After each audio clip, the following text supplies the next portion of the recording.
thank you so much for being able to join me, Kevin. It does mean a lot that you're able to make time for this. Sorry it took us so long to get to you. I wanted to talk to you about Tart and the series that you're working on. It's seems like so much fun. When I was reading the description of it, I was just like, whoa, this is kind of cool. Someone time travels back to the 50s and then they are apparently a demon slayer of some kind. Tell me, what was your inspiration behind Tart? Well, I love that it feels fun for you to read because it's fun to create. It's one of those things where I think I get to find what makes it fun to me, and the artist Ludovic, he gets to find what makes it fun to him. A lot of this existed before I came on the project. Ludo had a project called Hell Strawberry about this blonde demon killing, almost more of a bounty hunter type of a feel, and there was a lot of comedy elements. And a mutual friend got us together, and she said, "I think your writing might work with his art, but he's written himself into a corner." And I was like, okay, I'll look at it. And then of course, when I saw Ludo's artwork, I was like, I've got to figure out a way to worm my way into this guy's life because he's going to have a career.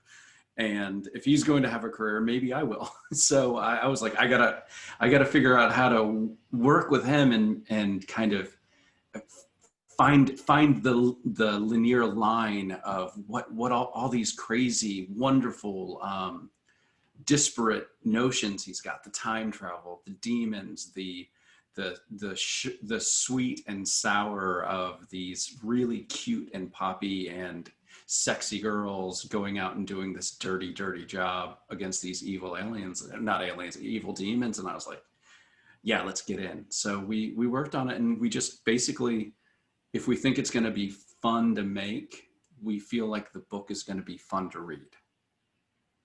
And that's a good philosophy to have, especially when you're creating stuff. If you're not having fun with it, how do you expect your readers to really have fun with it as well? Because it doesn't come from a place of fun or happiness or even just emotion. It's just there. And what got you started into writing? I know they said they found you and they're like, hey, you might be really good on this project. Well, what got you started into writing comics? I've wanted to hobby-wise write basically most of my life. I don't know what it is about me that's something I've gravitated to, whether it was, in middle school wanting to do the cover sports for the middle school newspaper. I can only imagine if I found those now, how disgusted I would be by my writing. But it was just, I was writing and, short stories. I remember trying to start a novel in 8th grade and getting, I think, about 3 pages into it and quitting. So I didn't get a lot done. And now that I think back of the story, it's a almost complete and utter ripoff of a Stephen King story, but that's okay. You got to start somewhere. And, and I just went through it, and screenwriting and short stories and goofy essays. I always had a job to pay the bills, and I would go away for 4 hours and just come up with something. And I don't know what it is about me that needed that outlet, but now I'm trying to make that outlet the job, because then I can do it more often. And let's go back to the writings. How far have you developed since when you first started writing? I know you said the first novel you were writing was kind of a Stephen King knockoff, things like that. Like, how do you see you progress since then? Like, that creative mind that you've always had, how have you cultivated that? I certainly hope that I've gotten a lot better, and I hope I get better each comic I write, because it is kind of strengthening a muscle. I think that now I catch myself when I'm being derivative, and I use that as an opportunity to be surprising. Whereas before it was all derivative. So I still think that the knee-jerk reaction is to do the cliche and do the thing that you've always seen before. And I think now I have my eyes open to, okay, you just started turning right here because you've always seen it turned right. Can you turn it left, and can you make it more of an experience? And I think that comes from, and it's a little derivative, Neil Gaiman, Joss Whedon, the way they write is, all right, how can I tell you something you've seen 1,000 times before, but tell it to you in a different way? I love that. So in brief for the audience, what is Tart about and what makes Tart so special? Tart is the story of a time-traveling demon hunter. She wakes up at the beginning of most of her adventures without any idea where she is in the world or when she is in time, but she does know that if she's there, a demon is causing trouble, and it's up to her to stop it. I think it's special, and in total honesty, because of Ludovic Salé, our artist, he can take any tone or time period that I throw at him and adjust his art style to that time and tone. We've only had one guest artist on our comic in 12 issues, and there have been about 12 different styles in our comic book, and that is because of his versatility. Yeah, that's awesome. It's like that's a really good combination of have a partnership. Is like I have an idea. Can you make it? Can you make it happen? And they make it happen. And it's like Mm-hmm. that's a good mesh. And how did you guys find each other again? It's kismic. It's got to be that there's got to be some power out there. I don't know what that power's name is, but I met a woman on my honeymoon, which is the best way to start a story. My wife and I, we got married and we were going over to London. It just so happened to correspond with going to, Neil Gaiman was going to be at Forbidden Planet in London that week. And I said, can we use an entire day of our honeymoon to stand in line to get Neil Gaiman's autograph? And she said, sure, why not? So we did. We went down there. It was a blustery, cold day. It was, I would say it was probably about 40 degrees Fahrenheit. I never really got the Celsius over there, but I think it was pretty cold. Rainy, and Neil had his assistant bring hot tea out to the people waiting. So I always want to tip the cap at how nice he was to do that. And so you're standing online for 3 hours with really creative, cool people. And I think about 8 of us just got to talking and really, really enjoying each other. And one of the people there, we stayed in contact with like Facebook and email. And 2 years later, she met Ludo, and he had this art, but he had kind of written himself into a corner, because the way Ludo writes, he goes, I think it would be really amazing to draw this. And he kind of goes forward 8 pages and he thinks, all right, what would be cool to draw now?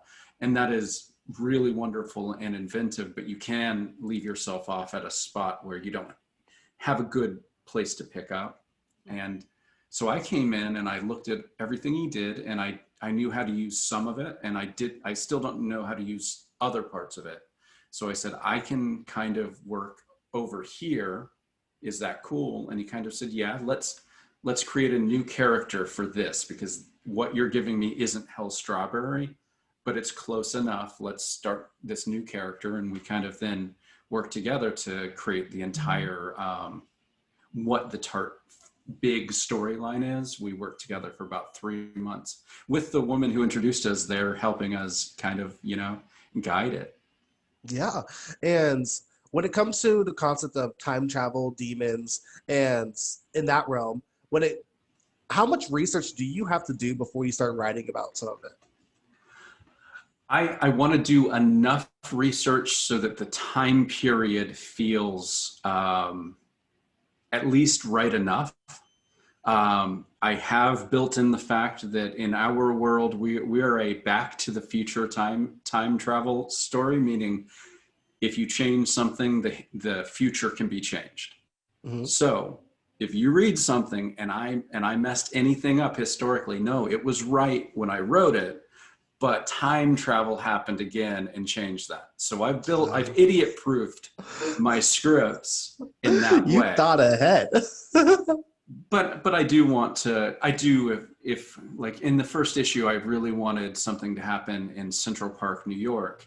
And I thought Alice, In Through the Looking Glass would be really cool. And there's a little sculpture in Central Park with, the Mad Hatter, the rabbit, Alice. And I said, oh, we could have it right there.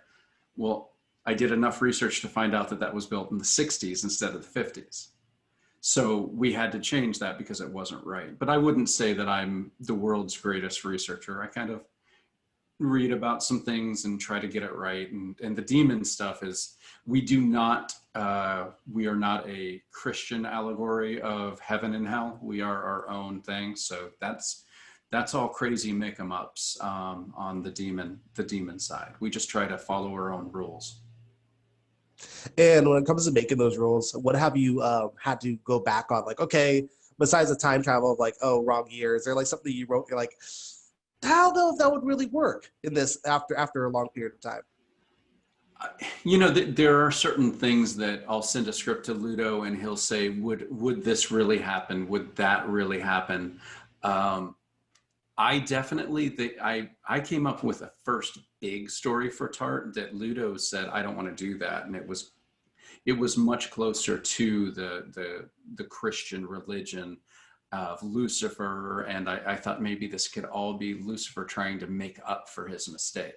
And that could be the big mystery behind, we want a big mystery behind what's happening, you know, a mega mystery to the series, and each issue is a little mystery, and Tart's origin and what happened to her is another little mystery, but the big mystery. And I was really proud. I came up and Ludo goes, no, I don't want to do that. That's too close to religion and I don't want to do it. And I just had to sit there and go, you know what? Okay. I thought it was good, but obviously we can do better. And we came up with another big mystery that is definitely its own, you know, and it's better too, because I don't want to write something and Ludo doesn't want to draw something that is pro what we were brought up with, because we don't want someone who grew up in a Islamic home to be told, no, our story says the Christ story is right. No, the Jewish story isn't right. Like he was right to kind of pull us away from that, because it's so personal, and you're going to, I think you're going to insult people without even realizing you're doing it if you do that. Whereas if you just say, we don't even have Lucifer, we have the king of hell and the queen of hell, and they're these other deities, and yeah, they're evil. They're nasty works, but they're not yours. And we can play around and do whatever we want with them. So I think he was right to make that decision, is what I'm trying to say. Yeah, and I like the perspective of being able to make it your own. I know I watched some reviews of what other people thought of Tart. They always compare it to Supernatural, and how kind of Supernatural was, as you say, they made God their own. They made the angels their own. Everything was like, no, it's just, it might be called a demon. It's still not your definition of a demon. It's this world, this universe. And I like kind of how you're doing that, because I think that's really important. Because one, it makes it your own, and it's your own property that you're able to now be more creative with it. Because if you try to like put yourself in a box following other religions, you have to follow the rules to a T, or like you said, you're gonna offend some people by not doing so. Yeah, no, I don't have the time or intelligence to do it right. So it's like, okay, let's not set ourselves up for failure. Let's just, all right, we need a demon to do something like this, but we like to go back and forth. We like to have a demon that is completely outside of the realm of anything we've seen before, and then go, well, what would vampires look like in our world? And then a completely new demon. And then, all right, so why would and this hasn't been seen, I'm not saying it will be or won't, how would a Frankenstein monster live in our world? And it's kind of, my theory is, if it's in the ancestral memory, if we've all heard of these monsters, they can be involved. But I have to answer why we've sort of heard of them, but why we don't believe they exist. That's my two rules to the monsters that show up that you've heard of. I have to explain what they are and why we sort of know about them, but don't. I'm loving diving more into Tart. I don't want to give it all away, because like I want to have like the reading experience for the audience, especially. But what has been your favorite part about writing for the series? My favorite part, because Ludo is in, this is such a writer answer, and I'm going to apologize before I give it. He lives in France, so he's about 8 hours, 10 hours ahead of me. So a lot of times I'll, work at like 10 o'clock till maybe 1 writing something, and I'll send him that email and I'll go to sleep. and I'll wake up to a sketch of what I gave. So my favorite part is such a silly thing, but it's like almost time travel in and of itself, because I hit send, I go to sleep, and I wake up and I can see his version of what I've asked him when I wake up. And I do recommend that time change for a working relationship like this, because it is glorious. Yeah, and it doesn't, because I feel as though, like, let's say if you guys are working at the same time, you come up with the idea and then pitch it to him. But let's say it took you all day to come up with the idea. Now the work day is over, so you're gonna have to wait a full day for him to even get started on it. But Mm-hmm. I love this dynamic. That's so cool. And Yeah. when you guys finally got together, like, and are um, working in the time zone difference, is there like a cultural difference, like how you guys communicate, or how does it all work? There's certainly a very he's French. I'm American. I speak zero French. He speaks. I'm gonna. He always says he doesn't speak very good English, and I'm going to say he is very easy to communicate with in English. Like, like sometimes he'll be asked to do a podcast, and he very politely defers to me to do them, because he just doesn't want that interaction to be slowed. But he came over to New York Comic Con, I think 3 years in a row, and we spent the whole weekend there, selling the comics. And his English is great, but he's not comfortable with it. We've had a couple cultural things in that French comic books and American comic books are completely different beasts, and we did not know that. I was ignorant that the French usually put out one 42-page comic book a year, and he was ignorant that Americans usually put out 12 20 to 24-page comic books a year. Just one? They only get just one? They do one really good, amazing graphic novel a year. And so we didn't have that conversation when we started. So I built like a 40-issue outline, and I was like, well, that'll be about 10, that'll be about 4 years. That'll be great. And he looked at the outline and he's like, God, I'm going to work on this for 40 years. And it wasn't for months that we had the conversation of, we both had really incorrect assumptions of the length of this project. And now we've gotten to, if we can get 4 issues out in a year, that's a pretty wonderful thing. And we're really comfortable with it. He had to speed it up. I had to slow it down. And we found our middle ground, but it did take us a while to have that conversation. So I do recommend that being your first one if you're working with someone in a different country. Know how comics work over there. Okay. Yes. It's crazy. I didn't think that at all. I know in other countries they do like one a month. Is like, which is okay with me. It's like, oh, it's a longer series. I get it, but like one a year, I can't fathom that. Like I as a reader, my anxiety would be pumping. Like I want more now, and I'd be rereading that over and over. You talked about being a part of like New York City Comic Con and being at conventions. What has been the feedback that you've gotten from participating in those? I think Tart does pretty well. I am a outgoing person, so I'm definitely not afraid to call you over if I feel like you are cosplaying the right set of characters.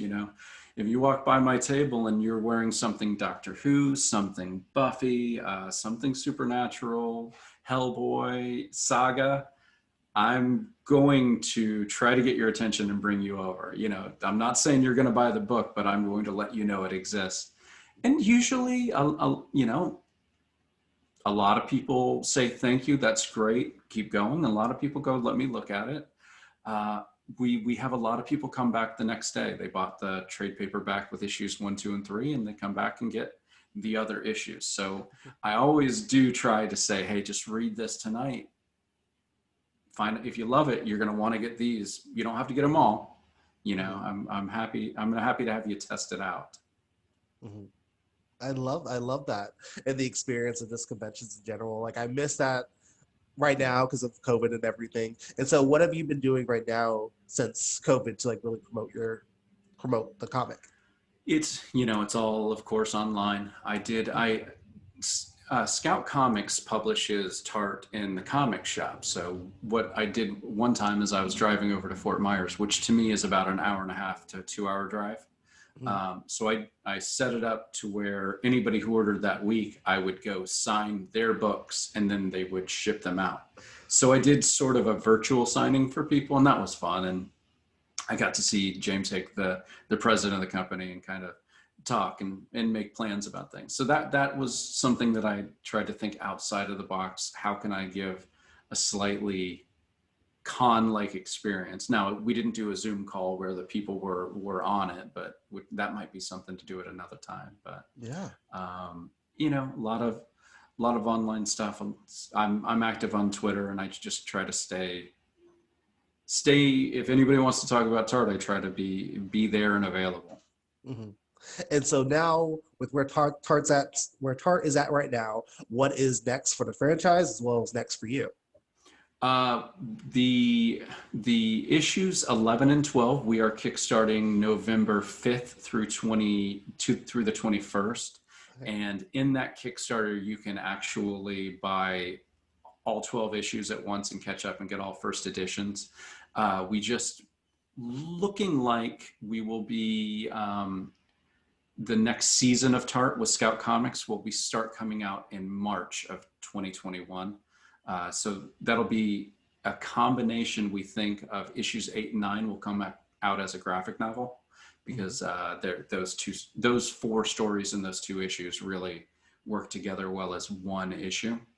So, you can catch up with the Kickstarter now, you can catch up on Scout Comics, and then wait until spring of next year to keep going. It's however you want to read Tart, I'm happy. Perfect. Oh my gosh. Thank you so much, Kevin. It means a lot that you're able to do this interview. Don't forget, their Kickstarter starts in November, everybody. So go back them over there. There's a lot of perks, especially if you donate. And last time you guys exceeded over your goal by a lot. Like, I think it was like 4,000 was the goal. You guys made like 7,000, almost 8,000. Yeah, there are 2 thoughts to Kickstarter, and one is you want to set your goal to what you're really looking to achieve. Mm-hmm. And there's the literally to the penny, what do I need to do this? I do the lower end one where I say, I really need this amount to print the books, and anything above that, we can print more books and do better. I do that for my heart and my stress and my headaches, because being funded is I can then breathe and just enjoy the process and make it a party. Until we're funded, and Kickstarters are so much fun, and they're a party, and they're great. And the real secret is desperation does not sell on Kickstarter. Mm-hmm. So you don't want to look, feel, or be desperate. And for me, that means if I need $3,000 to make the book, our goal is $3,000. If I need $5,000 to make the book, our goal is $5,000. And I really want to make more, because we can make the books better. Like the last time we were able to make the cover 130 count instead of 100 count, which is just a thicker, nicer cover, make the pages heavier so the book feels better in your hands. And that's all things that can happen when you overfund. But my theory is I need the books, and I want those books in your hand, and I don't have to make a penny on Kickstarter.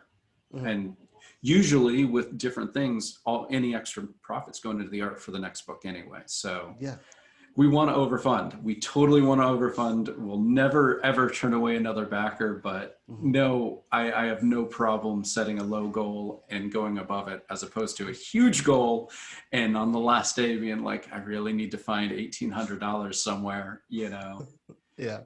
And then you're calling your mom and she's going, what's Kickstarter? And I don't want to do that. I don't want that conversation. Mm-hmm. That's amazing. I'm so excited. I'm for sure certain that you guys are going to reach your goal. So, because it's a good series. And so I'm really I'm praying for you guys. I hope it all goes very well. Once again, Kevin, thank you so much for this interview. It means a lot. You have a great rest of your Oh, day. I will. I mean, it means more to me that you'd willing to give us the time, to be honest. So thank you very much. Yeah, no, we're happy to have you, and then I'll definitely be following personally the journey with Tart. I'm really excited for it. So thank you so much.